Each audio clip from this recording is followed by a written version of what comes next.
Yes, kembali lagi di Markas Podcast. Enggak deh, Siap. kita punya fenomena ini. Ya. Fenomena di mana naturalisasi kita atau apa biasanya dibilang tuh abort ya. Nah, Itu memilih berlabuh di Liga Indonesia. Bagaimana menurut Bung Adek tuh fenomena ini? Sebenarnya setuju tidak setuju ya. Nah, Karena ngelihat ada plus minus sebenarnya. Kalau dilihat dari sisi plusnya, liga kita semakin meriah dengan kedatangan pemain-pemain yang berkualitas tentunya. Cuman kan sisi negatifnya secara permainan, secara kualitas si pemain ini jadi turun karena ya kita tahu lah di liga kita seperti apa. Sebenarnya kualitas pemain kita ini yang turun, apa liga kita yang levelnya naik? Dua sisi jadinya. Pemain ini jadi menurun kualitasnya, tidak dipakai di Eropa. Ya. Yang rata-rata bermain di Eropa. Sehingga pemain ini kesulitan untuk cari klub di Eropa. Dan pada akhirnya pilih jalur aman di Liga 1. Di Liga 1. Dengan gaji yang lebih tinggi kan, bahkan gaji ternyata lebih tinggi di Indonesia kan. Itu yang luar biasa sebenarnya. Luar biasanya begitu. Dan popularitas pastinya ya, kan kita pendukung kita ya agak fanatik. Kan? Terlalu berlebihan sih sebenarnya. Berarti kan kalau seperti itu jadinya jadi jawabannya itu kualitas pemain kita ya yang menurun. Kualitas pemain kita harus diakui menurun. Tidak ada klub yang mau. Ya. Seperti Tom Haye kan. Ya. Tom Haye itu ya kalau dari segi Tom Haye oke lah, karena mungkin dinilai dari usia kan. Ya. Almere degradasi juga kan. Dia juga kontraknya 1 tahun. Betul, ya kan. Dan sekarang dia memilih kemungkinan kan. Kemungkinan dia bisa memilih ke Indonesia. Gitu kan. Ya. Kalau dari segi penilaian Bung Kadek ini penurunan ini apa sih sebabnya? Salah satunya ya faktor usia ya. Dari terutama disorot dari Tom Haye ya. Tom Haye kan umur sekarang udah 30 lebih ya. 30 lebih. Kemudian lihat dari staminanya Tom Haye maksimal mainnya di 60 menit. Sementara di Eropa kan dengan intensitas yang cukup tinggi. Padahal di Belanda loh itu ya, harus bisa 90 menit kan. Ya, seharusnya bisa 90 menit. Cuman kan Tom Haye dilihat dari permainannya hanya bisa bertahan 60 menit. Nah, itu yang bikin berkurang. Kemudian banyak klub yang pada akhirnya pikir-pikir. Ya. Salah satunya karena usia, kemudian staminanya yang nggak bagus, dan salah satunya karena pemain non Uni Eropa. Maksudnya jadi pemain non Uni Eropa jadi. Iya. Memangkas kuota dari Eropa. Ya kan. Yang karena dia masuk udah non kan. Ya, non Uni Eropa jadi. Itu ngomongin Tom Haye yang mungkin dari segi umur kan. Tapi fenomena ini ada Rafael Struijk. Ya, kalau Rafael Struijk kan secara kualitas sebenarnya nggak bagus-bagus amat. Nggak bagus-bagus amat, tapi menurun juga. Tambah tidak bagus ya. Iya, tambah nggak bagus. Buktinya kan dari sebelumnya di Eropa, main di Eropa, pindah ke Brisbane Roar di Australia, dan nyatanya nggak dapet menit bermain yang cukup. Paling beberapa menit dengan 1 gol. Di Australia pun ya tidak bisa bersaing. Nggak bisa bersaing. Ya kalau kayak gini, siapa yang sebenarnya disalahkan kalau ini? Kalau disalahkan ya mau nggak mau ya pemain karena mereka dalam tanda kutip nggak mau mengembangkan dirinya, nggak mau fight lebih keras lagi. Secara nggak langsung ya seperti itu. Ya, kadang-kadang saya berpikir juga, apa liga kita yang sudah menarik orang-orang luar agar datang? Karena kemarin kan aturannya jadi pemain asing itu bisa 5 atau 8 lebih. Ya 8 kayaknya kalau salah itu kan. Kan itu pun ditambah sama Pak Eri juga kan ketentuan itu kan. Itu pemain asing. Pemain asing. Nah sekarang kalau kita lihat Tom Haye, Rafael Struijk, Joy juga isunya. Nah itu kan sudah jadi hitung-hitungnya kalau dia ke sini kan hitungannya enggak pemain asing kan? Iya, jadi pemain lokal. Jadi pemain lokal kan hitungannya. Kan udah WNI. Ya itu, apakah sepengaruh itu kah kebijakan dari PSSI sehingga semua tertarik ke sini gitu loh? Padahal menurut saya itu menurun, Bung Kades. Iya. Iya kan?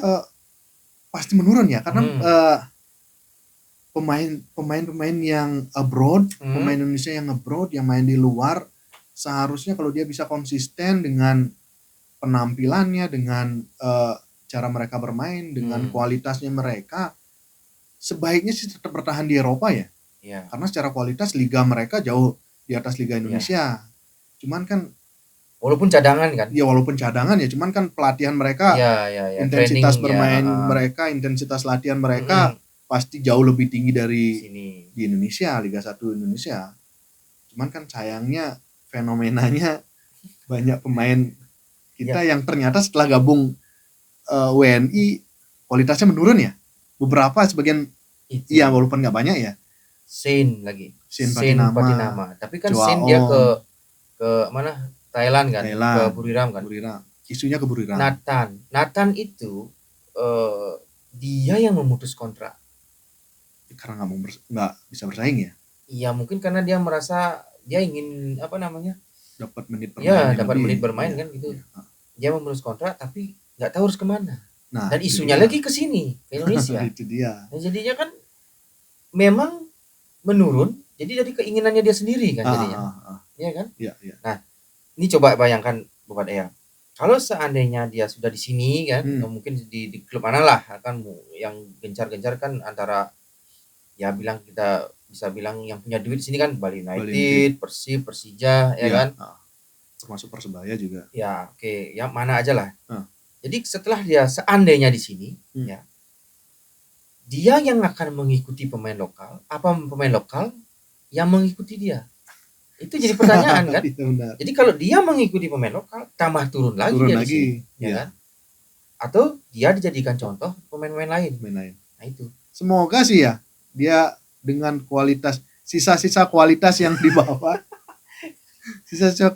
dibawa, pemain lokal kita ngikutin dia lah cara bermainnya seharusnya ya, karena dia dibeli untuk dibawa ke sini. Ya secara nggak langsung ngelihat kualitasnya dia dulu pernah bermain di Eropa walaupun nggak dipakai ya. Karena kan rata-rata ya saya bilang ya bukan semuanya ya. Sebagai contoh pemain asing yang datang ke Indonesia, rata-ratanya itu pemain asing itu yang ngikutin kita. Ya kan? Dari segi permainan ya kita tahu sendiri kan Liga 1 ini keras. Ya. Bahkan kalau ada pertandingan yang mungkin banyak cabang olahraga di sana. Ya kan? Cabang silatnya juga. Cabang silat, taekwondo, tinju juga ada di situ kadang-kadang kan. Enggak semua sih ya. Sekali lagi saya bilang enggak semua pertandingan. Cuman ada aja yang seperti itu. Iya. Apalagi di Liga 2. Liga 2, Liga 3 itu kan. Lebih parah lagi kan. Enggak terkontrol ya. Liga 1 udah membaik lah ya kan. Nah, itu ketakutan saya mereka yang akan ikut kita gaya main kita ya. Gaya main kita di sini keras lah atau pokoknya negatif lah gitu loh. Itu jadi pemain-pemain kalau menurut Bung Kadek sendiri sih ya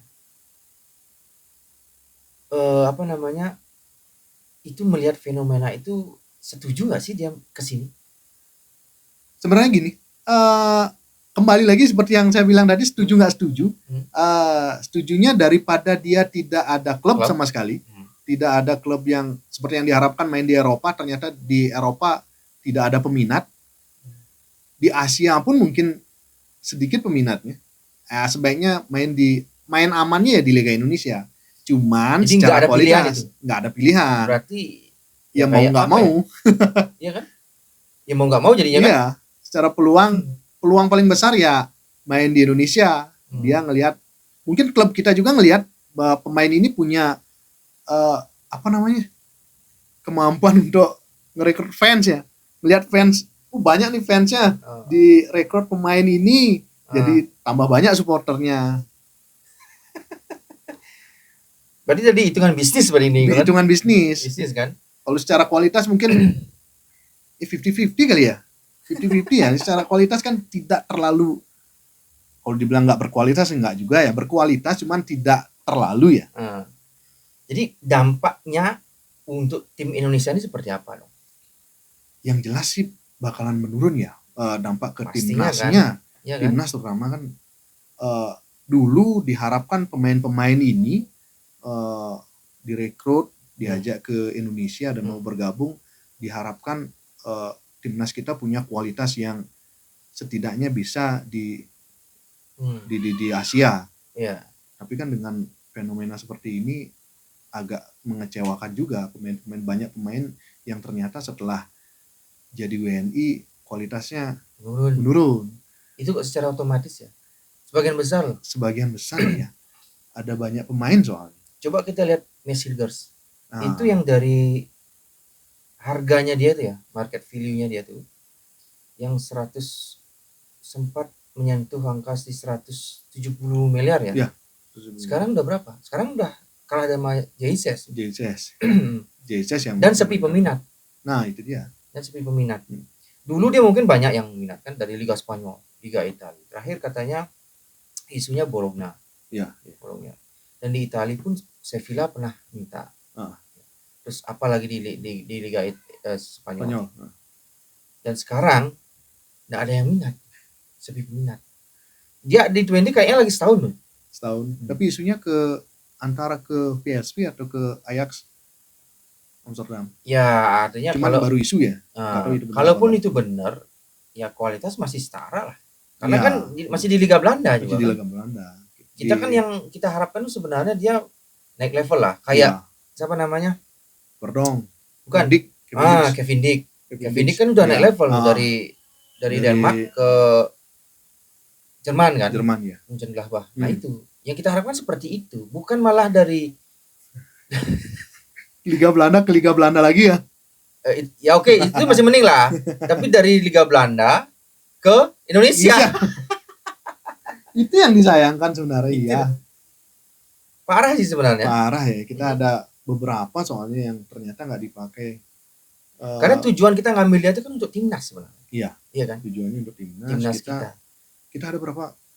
Joaon, Joy yang mau yang isunya nih. Iya, yang isunya. Ya. Tapi secara kualitas Joe Paulo Pesci seharusnya ya masih umurnya sih sekarang udah 31. Joy. Yang parah itu memang Nathan, dia umurnya masih muda. Ya, Nathan, terus Rafael Strike ya. Ya, itu yang kan itu masih muda banget. Iya, masih muda. Masih Rafael berapa sih umurnya? 21 ke 20 kan? Strike. Iya, 20. Dia sebaya Marceng enggak ya? Iya, sebaya Marceng kan ya, mungkin ya setahun 2 tahun mungkin lebih besar atau gimana. Itu yang parah sebenarnya kan. Dia datang ke Australia dari Eropa ke Australia. Dari Australia ke Eropa. Dari Eropa ke Australia itu pun masih itu pun karena klubnya klub punya Indonesia. Ya. Itu kan nggak bisa bersaing juga. Nggak dipakai sama pelatihnya. Sekarang dia mau ke Liga Indonesia. Ya kan, ke Bali, isunya Bali atau Persija kan? Ya. Itu kan aduh. Sangat disayangkan sih sebenarnya. Dengan pemain yang dulunya punya kualitas yang mumpuni, kualitas yang oke, ternyata setelah jadi WNI, bukan karena jadi WNI-nya ya, karena dia yang nggak mau meningkatkan kualitas. Ya, kita sih nggak tahu sih penurunan kualitasnya sebabnya apa ya, karena apa. Cuman yang pasti turun gitu aja lah ya kan. Benar. Yang meningkat tuh cuman 2 aja lah saya lihat. 3, sorry. Verdong, JSS, Kevin Dick. Sisanya turun. Ya. Ole pun dari Utrecht ke Como. Utrecht ke Como. Inggris. Liga 2 Inggris. Kok Como sih? Como Ole Romani. Como kan Italia ya? Oxford. Itu pun punyanya Pak Erik kan. Dan di situ pun Ole juga enggak terlalu sulit sering bersaing ya. Bersaingnya juga masih di lapis kedua. Memang kadang-kadang masuk, kadang-kadang enggak gitu. menit bermainnya juga dikit. Ya, enggak banyak. Justru yang diharapkan ya si Marceng ini. Marceng mau dipinjamkan katanya. Iya. Ke Liga Belanda. Antara Liga Belanda apa? Oh iya ya, Liga Belanda. Liga Belanda kan? Liga Belanda. Nah, itu Liga Promo yang baru promosi kayaknya. Verdong diincar sama Verdong ya. Sama tim-tim masih Belanda sih isunya kan. Entah itu AZ Alkmaar itu kan udah gede itu kan di Belanda kan. PSV. Ya oke lah masih itu. Nah, takutnya begini Bung Kadek. Takutnya kan performanya ini ngaruh ke timnas, ya kan? Sekali lagi saya bilang ke timnas tuh ngaruh. Sedangkan timnas ini masyarakat Indonesia ini berharap timnas ini masuk Piala Dunia. Piala Dunia. Harapan kita kadang sudah tinggi soalnya. Sudah tinggi ekspektasi kita kan. Nah, sekarang takutnya dia menurun. Kita masih kualifikasi masalahnya ini. Round 4. Masuk round 4. Nah, di round 4 ini kita bisa nggak bersaing, Bung Kadek? Dengan kualitas pemain kita yang menurun ini. Makanya kemarin isunya kan banyak yang beredar Pak Eri masih cari pemain lagi. Ada beberapa pemain yang main keturunan yang diincar sama Pak Eri yang kemungkinan bakalan gabung di round 4 ini. Makanya karena ngelihat kualitas beberapa pemain kita yang menurun, ternyata nggak bisa diharapkan di round 4 ini. Makanya Pak Erik isunya udah nggak banyak sih, beberapa pemain keturunan kita yang bakalan gabung di round 4 ini. Kalau masih pakai pemain-pemain yang ternyata sudah menurun kan agak kelabakan juga nanti di round 4. Kalau saya pribadi sih harus ada penggantinya Tom Haye atau menjadi apa? Tom Haye kalau memang ada kita dapat posisi seperti Tom Haye. Posisi Tom Haye ya. Itu ya Tom Haye dicadangin juga enggak apa-apa ya. Enggak apa-apa kan. Terus ada lagi pemain sayap. Iya. Pemain sayap dan striker. Banyak sih sebenarnya masih kurang ya. Striker terutama ya. Striker kita Oli cuma ngandelin satu kan agak susah ya. Susah. Oli misalkan cedera atau akumulasi kartu. Susah lagi kan. Susah. Rafael dong harusnya penggantinya kan. Rafael kondisinya menurun seperti itu. Iya, kondisinya seperti itu. Susah jadinya. Enggak ada klub. Ya, sedangkan kita sudah di round 4. Di round 4. Round 4 ini menuntut harus juara. Harus juara grup baru bisa lolos. Sedangkan kita tidak jadi tuan rumah. Iya. Ya kan. Kita berani aja dah Bung Adi. Seandainya kita ke Qatar. Ya kan. Qatar kan tuan rumah tuh. Tuan rumah. Kita tahu sendiri juga Qatar ya kita tahu sendiri kan. Iya. Kontroversi. Seperti kalau misalkan pepatah mengatakan di Indonesia itu kan cinta ditolak, dukun bertindak, ya kan? Katakan seperti ini itu. Uang bertindak ya. Iya. Nggak bagus di lapangan. Uang bertindak kan. Qatar itu Qatar Airways itu ternyata jadi sponsor utamanya Piala Dunia. Qatar Airways. Iya sih. Untuk penerbangannya. Oh, itu salah satunya. Salah satunya kan jadi sponsor. Ternyata yang gede juga. FIFA pakai itu. Penyumbang. Makanya agak dispesialkan Qatar ini. Kalau kita ketemu di satu grup dengan Qatar agak was-was juga ini. Cuman dia menghalalkan segala cara, bukan deh? Iya kan? Dia kalah misalkan dari segi permainan nih, misalkan di lapangan nih, dia udah kalah. Dia menang wasit. Menang wasit. Nah, sampai ke VAR-nya juga kan? Iya. Tahu nggak kejadian waktu lawan India? Iya. Bola itu udah out. Bola udah lewat. Ditarik ke dalam. Ya kan? Dan itu disahkan. Ditendang, gol, disahkan. Bayangin. Separah itu loh. Ya kan? Apalagi kita ya. Seandainya kita bertemu dia lagi, ya kan? Dan kita juga udah punya pengalaman di Piala Asia kemarin. Iya. Siapa namanya? Ivar Jenner. Yang dapat kartu merah kan? Kartu merah. Padahal apa ya, pelanggaran itu nggak berarti sih sebenarnya. Makanya agak was-was juga kita main di itu makanya. Di Arab ini. Teknis sudah benar, non teknisnya yang bahaya nih kan? Ya kan? Benar. Qatar itu dengan segala kemampuannya mereka, dengan uang yang begitu besar, mereka bisa ngendaliin. Luar biasa emang Qatar itu. Karena presiden AFC kan dari Qatar. Bukan, Bahrain. Bahrain ya. Tapi kan masih daerah Timur Tengah ini. Karena Bahrain tidak lolos kan. Qatar dipegang. Karena Bahrain tidak lolos, kita yang ngelumat dia kan. Kan Qatar lah dipakai. Apalagi Qatar itu ya jadi Piala Dunia, tuan rumah Piala Dunia, tuan rumah Piala Asia. Dia juara Asia ya, Qatar. Terus abis itu Piala Dunia U17 kayaknya di situ ya. Di situ. Di situ juga. Semua di situ. Makanya dispesialkan terutama di kawasan Asia ya. Asia ya benar. Qatar begitu diistimewakan karena uangnya dia, Ya, mereka main uang soalnya. Itu yang agak berat. Dubai kan. Iya. Luar biasa itu memang. Apa dong yang harus kita lakukan? Tim Indonesia lah. Ya, kalau kita satu grup dengan Qatar. Ya mau nggak mau kualitas yang ditingkatkan. Kalau kita mainnya bagus dan bisa mengempur habis-habisan dengan selisih gol yang banyak, saya rasa sih uang nggak pengaruh ya. Sama kayak Jepang kemarin main gini dengan kualitas yang jauh beda, dengan selisih gol yang banyak, ya mau nggak mau mereka nggak bakalan bisa main-main. Tapi wasit kan berpengaruh juga. Iya, wasit berpengaruh. Cuman kalau kita nampilin kualitas yang oke, permainan bola yang atraktif, bisa mendominasi, saya rasa sih wasit nggak bakalan bisa bicara banyak ya. Cuman kan yang agak bikin was-was, mainan kita nggak jauh beda dengan mereka.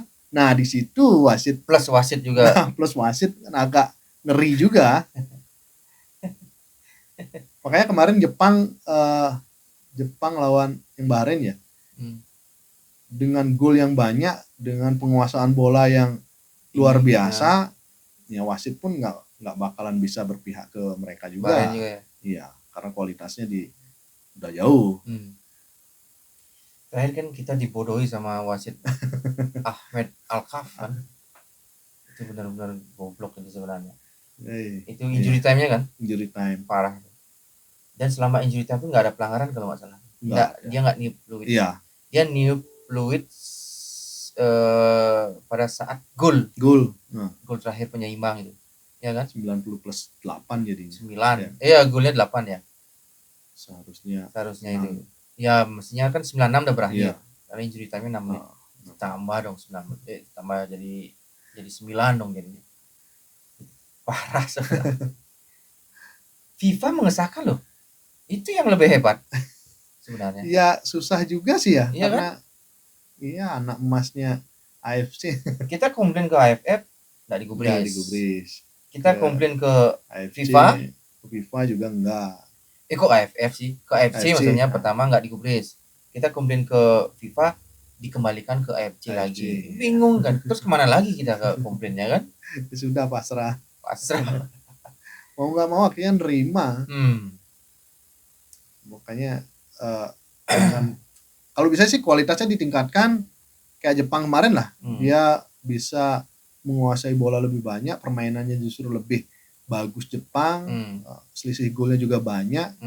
Dengan kualitas permainan seperti itu sih, kalau saya rasa sih wasit nggak bisa memihak ke salah satu tim ya, dengan kualitas seperti itu. Makanya itu kualitas seharusnya ditingkatkan di Indonesia. Takutnya itu begini Bu Kade. Momen-momen misalkan seandainya ada terjadi di kotak penalti yang mestinya kita dapat penalti dan tidak melakukan VAR seandainya kan, ya itu kan merugikan kita. Iya benar kan? Sih merugikan. Cuman kan kita seharusnya sih nggak berharap dapat pelanggaran di kotak penalti. Kita main terbuka, kita perbanyak peluang gol dari open play jangan berharap ada dapat penalti atau pelanggaran. Cuman ada lagi penalti. Bukan deh. Kalau seandainya ada diving di itu kotak dia penalti, sebenarnya bukan pelanggaran tapi tetap bisa jadi pelanggaran, repot juga kan. Nah, benar. Masalahnya kembali lagi ke mental, begitu kita kena itu wah agak susah nih. Apalagi ketinggalan dengan cara kontroversial. Pemain kita saya rasa belum siap menerima itu, jadinya mentalnya down. Mudah-mudahan sih nggak terjadi ya. Iya sih. Mudah-mudahan nggak terjadi. Yang pasti Qatar itu semua yang dilakukan Qatar itu sudah menjadi rahasia umum. Benar. Tapi dia tebal mukanya, ya kan? Tebal nggak peduli. Ngerasa paling hebat. Ya tebal nggak peduli lah dia pokoknya, masa bodoh gitu kan. Yang penting yang penting dia jalan terus Iya, gitu kan. iya. Dapatkan hal positif gitu kan. Dari hal yang negatif gitu ya. Goblok sih. Ya memang kontroversi sih gitu ya. Iya kan. Oke, terakhir Bung Ade. Ya. Prediksi Bung Ade di round 4 Indonesia seperti apa? Dengan prediksinya sih dengan rumor-rumor yang Pak Erik dapat pemain baru yang isunya lebih berkualitas lagi, saya rasa sih bisa ya, bisa untuk tapi dapat nggak itu chemistry-nya? Nah itu perlu dibangun lagi. Ya kan? Mudah-mudahan dengan waktu yang tidak terlalu banyak, Patrick Kluivert dan yang lainnya bisa menyatukan pemain ini biar chemistry-nya dapat. Ya chemistry memang menjadi kunci ya. Begitu itu dapat. Mes kan itu kan sebenarnya salah satu bintangnya Indonesia tuh. Iya, Mes itu pemain kalau di Belanda bagus loh dia mainnya. Tapi belum dapat ya. Cuman nggak dapat chemistry di Indonesia. Tiga back kita udah klop banget. Cuman itu ya begitu Mes masuk chemistry-nya nggak dapat, ternyata flop juga. Walaupun di Eropa di klubnya dia mainnya bagus. Itu ya jadi permasalahan di sana kan kalau semoga waktu yang singkat ini bisa. Ya kan? Kalau itu bagus sih saya rasa lawan siapapun lawannya iya peluang lolos bagus. Ya sebelum kita ke round 4 itu ada friendly match loh lawan Kuwait sama Lebanon kan. Iya. Maka diharapkan the friendly match ini diharapkan pemain-pemain yang diincar Pak Eri bisa gabung di friendly match ini. Karena ya penting juga karena bisa bikin tambah klop lagi untuk pemain-pemain yang baru gabung ini. Nanti kan sebelum di mainkan di round 4 diuji cobakan dulu di friendly match ini. Semoga sih bisa. Ya kalau ya 2 pertandingan ya lumayan lah untuk membangun chemistry. Ya. Cuman home apa away? Nah, itu yang jadi pertanyaan kan. Kita belum tahu kan.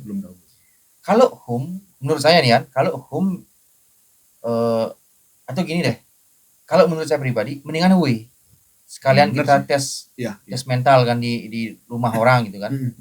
Cuman yang jadi pertanyaan, kalau melawan Lebanon itu tetangganya itu lagi perang. Ya kan? Pasti kemungkinannya nggak mungkin away.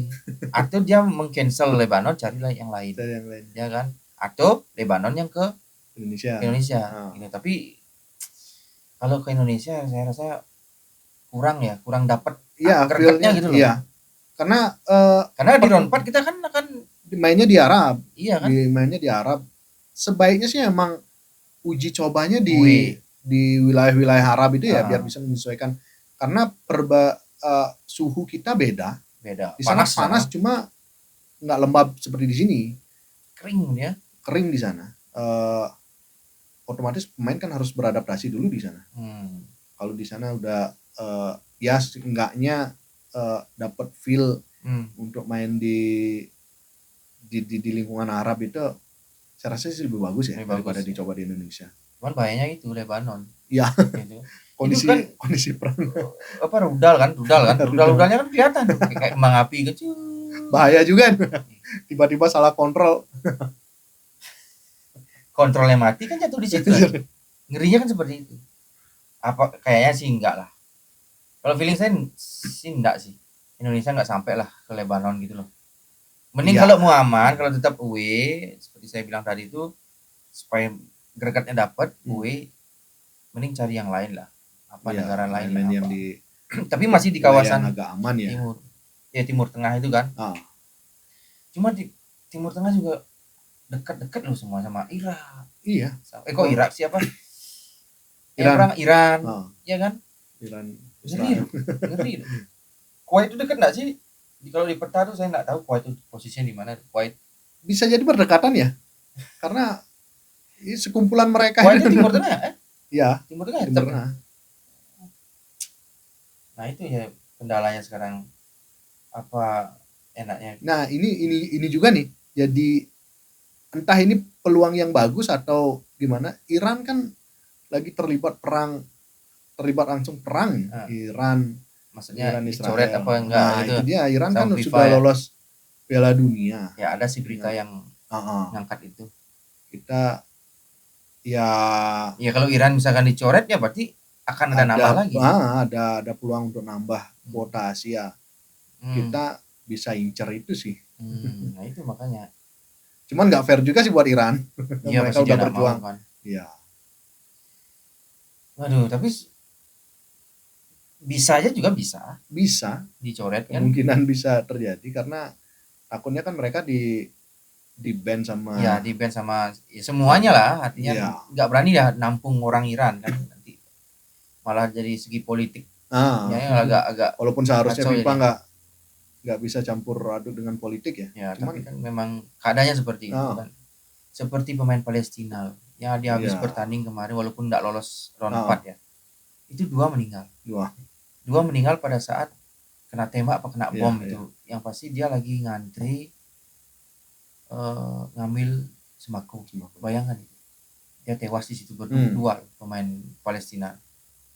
Jadi kan kasihan lah apa gimana sih nggak ngerti lah, pokoknya perang itu memang nggak baik lah. Iya, ya kan, merugikan itu banyak sipil yang meninggal, seharusnya kan nggak terlibat, pembangunan juga hancur kan, bangunan hancur, jadi tambah miskin jadinya, ya kan.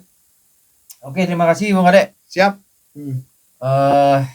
Ya kita harapkan yang terbaik lah ya. Ya, benar. buat timnas kita, walaupun pemain-pemain kita ke Indonesia ya, walaupun tipis tapi tetap saya berdoa supaya pemain kita tambah berkembang lah di sini. Ya, benar. Semoga kualitasnya bisa meningkat ya. Dengan gini diharapkan kalau misalnya beneran ke Liga Indonesia dia dapat jam terbang lebih banyak, menit bermainnya lebih banyak. Semoga kualitas yang ada di dalam diri sendiri bisa keluar, bisa meningkat. Jadi bagus lagi. Iya. Harapannya sih itu harapannya kan. Ya. Walaupun dari segi lapangan di sini jelek ya kan. Masih ada yang jelek walaupun banyak yang bagus, cuman ya. Tahu sendiri lah. Ya makanya itulah. Jadi kan ngaruh loh lapangan itu. Iya. Saya juga sering main bola kan. Lapangan bagus sama lapangan enggak bagus itu ngaruh. Benar. Ngaruh kita lari, terus ngaruh aliran bola ya kan, passing gitu, kalau dikasih rumput yang tinggi, passingnya lambat pasti. Iya. Ya kan? Nah, itu dah. Itu hanya sebuah harapan yang ya. Ya, benar. Sebuah doa supaya semuanya baik-baik sajalah gitu ya. Ke arah yang positif kita, yang pasti masuk Piala Dunia. Piala Dunia, harapan kita bersama itu. Bisa lolos di round 4, bisa masuk langsung Piala Dunia. Ya. Oke, terima kasih Pak Ade ya. Siap. Oke, saya Tangkas. Ciao.